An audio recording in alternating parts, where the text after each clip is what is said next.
I'm delighted today to be joined by Maurice Jackson, Associate Professor of History at Georgetown University.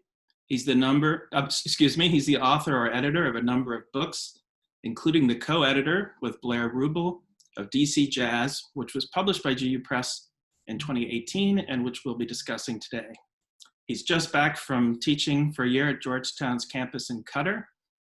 And so we're delighted to have you here, Maurice. Thank you for joining us. Well, thank you for having me. As you say, I've just come back from a year in Qatar, so just a couple of days after a long flight. So I'll ask you all to forgive my my long hair. I've not been able to go to a barbershop. My wife did make me shave the beard last night, so I'm trying to be somewhat presentable. Well, thank you again. You've gone way beyond the call of duty with all that travel and the school year starting. So just to get us started talking about DC Jazz, I'm wondering if you could tell us a bit about the origins of the book. How did it come to be? Thank you. You know, in Washington, there are many who are great appreciators of the music, but also appreciators of the history, also of the city and the history of the struggles of African American people. So over time, I was at the Woodrow Wilson Center, and Blair Rubel was the head of the Russian Studies program at the time. And he and I began a conversation about this. And then John Hassey hosted an event. John Hassey is the curator emeritus of American music at the Smithsonian and was director of the Smithsonian Jazz Orchestra and an Ellington Scholar. And so we began to talk. So I approached the Washington Historical Society and asked them, because I saw something that they were looking for guest editors. And so I said, what about if Blair and I became guest editors of this journal? So they said, great, but you'd have to raise the money. So I went out and raised the money from a woman named Mika Erdogan. And Mika Erdogan is the wife of the widow of Ahmet Erdogan, who is the founder of Atlantic Records and a great lover of music, whose story fits into this book because he played a role in desegregating the city of Washington, D.C. So we had in a number of people. And then when the magazine came out, it sold so well. It sold out, actually. Sold 3 or 4 editions. So I approached Georgetown University Press. The first, your predecessor says, well, I don't know if it would do so well. Convince me. Yeah, give me 5 minutes. If you listen, give me 5 minutes. He gave me 5 minutes. I convinced him. And then we went and got some other authors because we wanted to add a bit more. We realized that we had a weakness in not having the story of Howard University. So we recruited Dr. Lawrence Sinclair for that. We didn't have anything on UDC, so we recruited Dr. Judith Curry on that. And then we didn't have anything on women in jazz per se, so we recruited Bridget Onwine on that. And so we think that the book was a well-rounded series of that. Our goal was not just to speak about music, not in that sense. It was to speak about the role of music in society, the role that music can play, the role that ideas can play, and music are ideas. And the jazz is a music that is unique, but it's also, you know, sometimes people think that jazz is just a music that people play or hear. It is as intellectual as anything. You know, I often go to the Kennedy Center and I look at an opera, watch an opera or a ballet. Well, an opera or ballet, you're fooling yourself if you think you understand it if you haven't read a little bit about the history. You will never. People can go and they can hold their face and look, but they don't. And jazz music is the same thing. You can appreciate it, but you appreciate it more if you understand the history of the struggles of the people who made that music. And that was the importance of this book and why we came together. And we've been very proud and honored that Georgetown University Press has done all they could to make this book a success and has reached people throughout the world. Yeah, well, thank you. I mean, we're delighted to work with you on it. It's a wonderful contribution, I think. So could you tell us a little bit about why, when we think of jazz, we think of certain cities, New York, New Orleans, Chicago maybe, but we don't think of Washington, D.C. immediately. How did D.C. kind of get lost in that narrative? Yeah. Well, it's understandable. When you speak about jazz, you go back to the gumbo, the root, and that's New Orleans. In New Orleans, you have, the great trends. Louis Armstrong, the African trend of Congo Square. You have Ferdinand Dement, Jelly Roll Morton. You have back to back. So you have those trends: the African trend, the Creole trend, the European trend. So New Orleans always will be the heart and soul of jazz. And then as jazz moved back up the Mississippi River during slavery and moved to Chicago and other places like that, it inevitably got to New York prior to the Harlem Renaissance because it's New York. New York is where everything is happening. Even today, if you want to make it as a musician, many do stay at home, but you have to hit New York. You have to show that you can make it there. Not many are staying home, but New York is that epicenter of jazz as Paris is of European culture. And so Washington, in a way, got lost. Many cities got lost. There are many great cities of jazz. Detroit, oh man, Los Angeles, Chicago, Houston, many cities. And so Washington, D.C. Pulled his own because it produced musicians of national repute. First would have been James Reese Europe, one of the first, Dunbar High School, studied there. A man named Will Marion Cook was there and taught. He lived right down the street from John Philip Sousa. We all know John Philip Sousa, and so he got the incorporation. Then he went to New York, but from New York he got recruited to go to World War I, and there he played with an orchestra there, and he really took jazz, really more than anyone, took jazz to New York City. And then, of course, the master, Duke Ellington. I know many people think that music always comes out of Dunbar, but he comes out of Armstrong High School, just as Buck Hill and John Malachi and so many others comes out of Armstrong High School. They called it a technical high school, but only because it taught you also to work with your hands. Duke Ellington really wanted first to be a sign painter, but of course his talent was with using his fingers for another reason. So great people like that. Duke went to New York. Now understand that a lot of people left because of segregation. D.C. was a segregated city then. It's a segregated city now. I dare anyone to prove to me it's not. Just walk around the schools, the universities, the public schools are still greatly segregated. At any rate, people left because of the harsh conditions. And Duke Ellington was one of the first to leave and go there.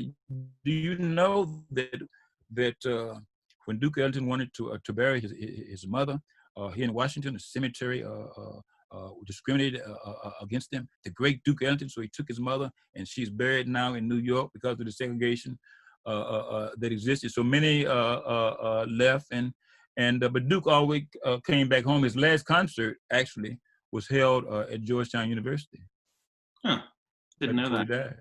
Yeah, thank you. So you mentioned some of the great DC jazz musicians. Can you tell us about a few more just to give us kind of flavor of some of the great ones? One of my favorites is the great Charlie Rouse. Charlie Rouse played with Thelonious Monk. What else? I saw him up at Woody's Hilltop Lounge there. You had Butch Warren, and of course the great Shirley Horn, who I've got to know a bit. Shirley Horn was a DC born and raised, went to Howard, classically trained also. But she started a family, and she stayed home for a while and created great music. And then there are many stories about it, but one day she's playing, and Miles Davis hears her. And Miles Davis, if Miles Davis wants you to play with him, you're going to play with him. And so she started playing with Miles, and he started playing some of her music. But you have many. Buck Hill, I just was honored to play a role, and when they have a big mural of Buck Hill, I haven't seen it because I've been away for a year, but near 18th and Columbia Road, 18th in Florida, down that way, and so many more. Reuben Brown used to play at the one step down. Great music, and all the musicians that they came. You know you're a great musician, or we know if you're a great musician if the musicians come from out of town and they don't bring their piano player and they pick you up and they want you to play, or other people. And I remember I was very close friends with the bass player Charlie Hayden, one of the great legends of our music, and like a brother to me. And he would never bring a piano player because he just played with Reuben Brown. And of course, you have that tradition, and singers. Miss June Norton sang with Ellington and others, and she lived right on Spring Road. And I got to know her because she was in Antioch College. She was older than me, but she went back to get her degree. So I got to know, Miss June Norton. So many like that. We can go on, and then so many young players, and we can talk about some of the young players later on. But it's been a legendary, and then out of Howard University produced many, but you know Howard University for years held its nose at jazz. And the music department would not let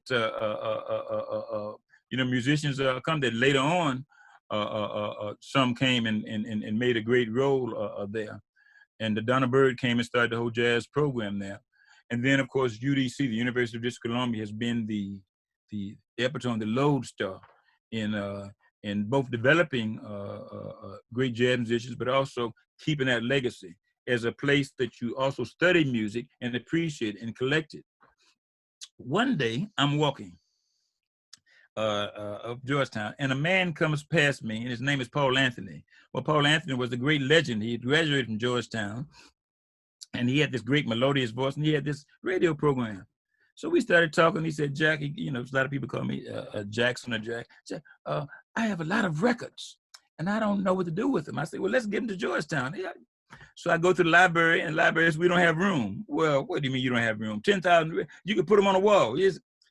So then I said, let's go to UDC, and went to UDC and gave them the records, and they have just one of the great record collections. They were started by Felix Grant. Felix Grant was the great DJ of Washington who played a great role in bringing music and world music to Washington. He, his wife, they had twin Thunderbirds, so they drive up and down. In those days, they were great characters. They haven't left, but the great characters of the music and our culture. They were people who also appreciated his great music. Yeah, thank you. It is a little strange talking about music without hearing it, and we didn't think that the Zoom technology would probably lend itself to that. But I did want to tell everyone that you've created a Spotify playlist of some of the great DC jazz sounds, and so we'll make sure we tweet that out and get it to all the participants so they can hear. This was actually created by Dr. Blair Rubel, and it was created for a lecture he gave at the Westminster. And we talk about place Westminster is a jazz spot. It's a Presbyterian church out in Southwest that plays has jazz on Fridays with Reverend Brian and his wife, and they have some great soul food. And jazz is good with you can with soul food. And if you want vegetarian soul food, I guess you can have that. But the soul food is great on Friday. The ambiance is good, and the music is pretty niche free. It sounds fantastic. So can you tell us about some of the most important venues for jazz in the city over the years? Well, they've just been so many. Up and down U Street, there was Club Ballet and Club Benghazi. There was Woody's Hilltop Pub up on George Avenue. There was Club Cavacus, which was out in Northeast, which was today, I mentioned that because this is the 100th anniversary of Charlie Parker, I think, on the 29th. And Charlie Parker has a great history in Washington. In fact, there's a great album, One Night in Washington with Charlie Parker. And he played the Club Cavacus, which was, at one time, segregated. There were clubs like that. And then, of course, the Great Bohemian Cabins, which is the legendary place, which he closed a couple of years ago, but it is where musicians came and made themselves. Twins Nightclub, which is still up on U Street, upstairs, and of course most people know the One Step Down. I'm sorry, the Blues Alley, which has been there for older than longest, almost as old as we are. And then of course the One Step Down, which was up the street, which the beauty of it had a beautiful jukebox. So you can go during the week and hear one of the best jukeboxes in the world, and the great musicians. And they were just so many, all up and down U Street, the Lincoln Colonnade. And often they would play at the big movie theaters, at the Lincoln Movie Theater. And then, the Howard Theater, which is up of Georgia, right back then. It's been refurbished. Music would be there, and musicians would go play there. And right beside that was Frank's Pool Hall, where people would shoot. And I can remember as a kid, when I came to DC, go to college, going up there shooting a pool at the pool hall with some of the great pool sharks. So DC had that history all up and down U Street, and then later on, Howard opened up his Crampton Auditorium to music. And then, of course, today there are others. Of course, the with Bohemian Cabin closed, but there's still twins. There's Brixton there. There's a wonderful place, Alice's, which is a place in Northeast, which is a very, very a reasonable. One goes in whatever nights they have, and of course Westminster, and the Smithsonian has had concerts forever and still does. As I mentioned, Dr. John Hassey, curator emeritus, still plays a great role in that with the Smithsonian Orchestra. A couple of years ago, the dean of the National Cathedral came to me. My kids were, I had one kid. If I looked poor and broke, it's because my kid, the schools, public schools in DC weren't adequate. So I sent one kid to St. Albans and one to the National Cathedral. So the dean said, Jack, I want to commission some sacred music. I'd like to get some. I said, well, save your money, man.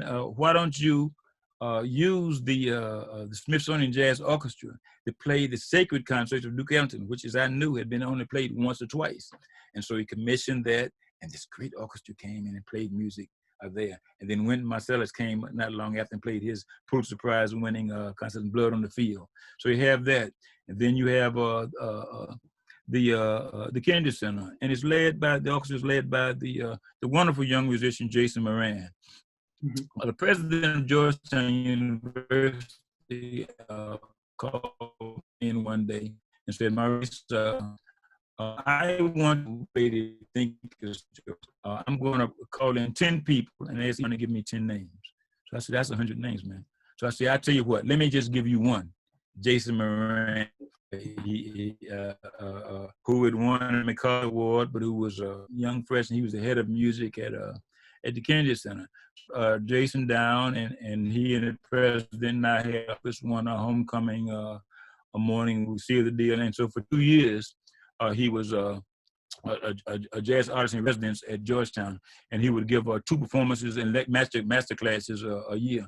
Hopefully, when we pass this crisis, we can resume that. But it was an opportunity for Georgetown, and then Georgetown has had its own series of concerts there. As I said, I brought Charlie Hayden and Hank Jones there, but years ago, Duke Ellington performed there, and Pearl Bailey. So it has and so we can do more things like that. And as you know, the president of the university wrote a blurb on the back in support of this project, along with Randy Weston, who was also a dear friend, but who was one of the legendary piano players of modern times. Thank you. So, Maurice, I was wondering if we could turn a little bit more to what you alluded to, the role of jazz kind of, beyond the music in the city's history. And you mentioned, jazz having a role in the at least the formal desegregation of the city. And I was wondering if you could talk a little bit about that. Yeah, Duke Ellington learned from a man named Will Marion Cook. And Will Marion Cook was classically trained. He went up to Oberlin, and he went up to Oberlin in part with money that Frederick Douglass had helped raise for him. Douglass was an amateur violinist. When Will Marion Cook went off and he played, but he came back, he was not going to get a job or playing with any a major symphony in Washington, in the United States. So he went to New York and started working with any number of people, including one named Dvorak and others, and who put together, the American, who was a founder in collecting American folk music. And so he had people like that who had to really leave. Ellington played here, but he had to leave. But at a certain point, musicians used their music. They always did, but it was intellectually, it was organic. But they began to use the music to change society. And I think it probably is, the origins comes out of the Negro spirituals. And Negro spirituals are the songs of a hopeful people. And they are different from the, let's say, from gospel music, because the spiritual music speak about having freedom in this world, not necessarily the other world. And so they have that. And so the after the Civil War, soldiers, especially Confederate soldiers, left their instruments in the field. They left there as they were running from the Union force. They left their cornets or or drum and fife, and blacks picked them up and they started putting together this music. And then it hit New Orleans, and then this wonderful man, this probably the greatest musician we've seen. Bing Crosby says all American music begins and ends with Louis Armstrong. Dizzy Gillespie says, "Know you, know me." Paul Robeson said, "This man has done more with the knuckle of his finger than I've ever done." This is the great Paul Robeson. And so you have music playing that. And you don't have to always have a theme. And that you don't always have to say this music is doing this, is doing that. You play the music and people feel it and they move, and sometimes to action. You can think of this when we think about the Negro spirituals that they were used during the Civil Rights Movement. Well, people like Duke Ellington started doing things. Duke Ellington wrote a song, Black, Brown, and Beige. And this was dedicated to Henri Christophe and to the blacks who had fought in the Battle of Savannah during the American Revolution. And then Ellington also performed this. And the first time he performed it publicly was in New York at Carnegie Hall. And who was there? Frank Sinatra, Eleanor Roosevelt, some of the great, because he was using this music to raise money for Russian war reliefs. You see, we sometimes fool ourselves with history. We can disagree with what has happened with the Russians and things now, but in World War II, they played a great role, a great sacrificial role in stopping fascism, and many were dying. So Duke Ellington raised funds for that and had a role. And then in Washington, you had many, and one of the best examples is the examples of the Erdogan brothers, Ahmet and Neshue. And their father was named Munir Erdogan, who was the second ambassador under the Ataturk regime, which had democratized Turkey. And they had an embassy in Washington on Massachusetts Avenue, still do. And it was bought by the owner of Coca-Cola bottling company. So you have at any rate, the son, Ahmet, was very young, and he had heard Ella Fitzgerald in New York at the Royal Albert Theater, and so he wanted to bring music to the embassy, and they started bringing these black musicians to the embassy. And Senator, don't know that, but probably McClellan said, "Look here, Massachusetts Avenue, this is the rich folks' lane." And so the ambassador says, "Look, the Bible, in the Western Bible, in my Father's house, there are many mansions. If it were not so, I would not have told you." And he said, "This is mine. This is our house. This is God's house. And anybody can come into the front door who wants to. And they can come. If you want to come through the back, you may." And so all of a sudden, all these black musicians, and it was the first time music was really integrated. Then a couple of months later, the Erdogan brothers went to 16th and R Street at the Jewish Community Center and rented the place. Now, whether the people knew they was going to be integrated, we don't know. But think about this: two Muslim brothers taking black music to a Jewish community center. We don't have that cooperation today. If we do, you tell me about it. We should. And so you have that, and then they also took music to the National Press Club. So this sort of integrated the jazz scene. Now, people often say it is not true. Sometimes musicians could play in a place and you'd have to go through the back door. Certainly in parts of DC and certainly in parts of New York. But these musicians started selling that. And then it ended. Billy Taylor, the great Billy Taylor, used his music. "I wish that I knew how it means to be free." And this was a great jazz tune. And Martin Luther King would see him and say, "Man, play me that Baptist sounding tune," you see? And so it had that great influence. And we just had many others who've carried on this tradition through their music. The great Du Bois says, "I don't give a damn about music, that art is not propaganda." When in right, he's part, and right, he's wrong. It does not have to express propaganda openly, but what it has to do, express the yearning of a people. And that is what these mellowing sounds have done. That's great. Thank you so much for that. So we're coming to the end of our time, and I was wondering if you could tell us a little bit about what you think the ongoing legacy of DC, of jazz is for the city of Washington. And maybe you could comment too on a question from one of our attendees, which is, could you talk a little bit about the contemporary jazz scene in DC? Mm-hmm. Well, there's some beautiful musicians coming out of here. Janelle Gill was a great piano player. Elijah Barbe, I mean, this man can play some saxophone. Young cat. Great drummers, Cush Aberday, whose father, the legendary NASA Aberday. Corcoran Holt, the DC produced great bass players, and Ben Williams, people like that. And then Alan Johnson. Alan Johnson up at UDC could play anywhere, could play with anybody. He chooses to stay in DC where he leads the UDC jazz repertoire. Bruce Williams, who would come out of there. So there are many young people who were still playing there. They come out of a tradition of mixing the old. They all remind me of the great Jerry Allen, and Jerry Allen, who was just a wonderful friend and beautiful musician who came out of Howard University, who died tragically young last year, and who at the time was married to Walter Rooney, who was a great trumpet player, who comes out of Duke Ellington. And in Duke Ellington, the music that David Yarborough, don't let me forget David Yarborough, who's produced up at, as he's working, producing the orchestra up at Duke Ellington High School, and all the people who've come out of that, the great singers and classical trained singers and others too. So you have that great legend. You know, the best thing to do to go in music is just pick up a city paper on a Friday. It's just pick up a city paper. I could tell you places, they could be going to there and going tomorrow, but still there's of course Twins, and there's Alice's, and then there's Brixton, and then there are others along the way. The Kennedys didn't speak to money, but they do have programs open at a free programs at 6 o'clock. Mrs. UDC has a regular series on jazz, a wonderful series, and the program is led by Dr. Judy, who wrote the piece on the history of UDC jazz.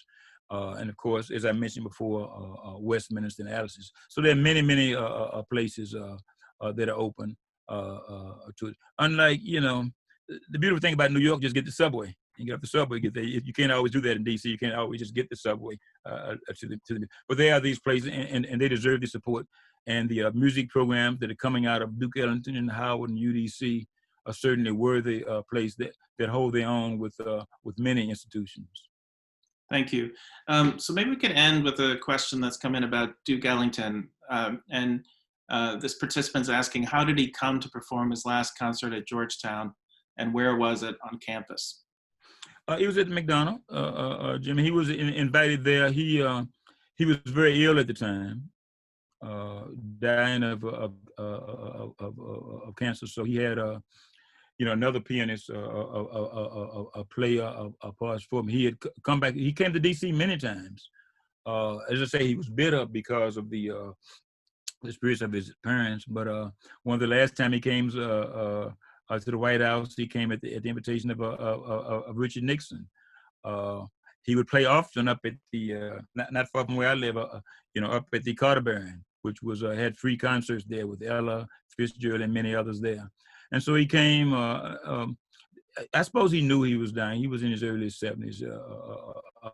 He came there and performed, and the concert is just being rewritten about. There was to be an Ellington. I would say there was to be an Ellington seminar at Georgetown in the spring. But the Ellington Society was holding meetings, and I wasn't here, but I understand because of the coronavirus they had to postpone. And there was a participant there who was speaking about that last events, and hopefully that will be published. And I'm sure Dr. John Hassey, who was the utmost of Ellington scholars, has written about it somewhere. Great. Well, thank you, Maurice. It's been such a pleasure to talk to you about DC jazz, and I want to thank you again for making the time at such a busy time of the year and in your life. So thank you. And then I hope that so that people can go and get this this wonderful book. We're very proud of it. Yeah, so are we, and we'll thank you. Certainly be in touch with all the participants.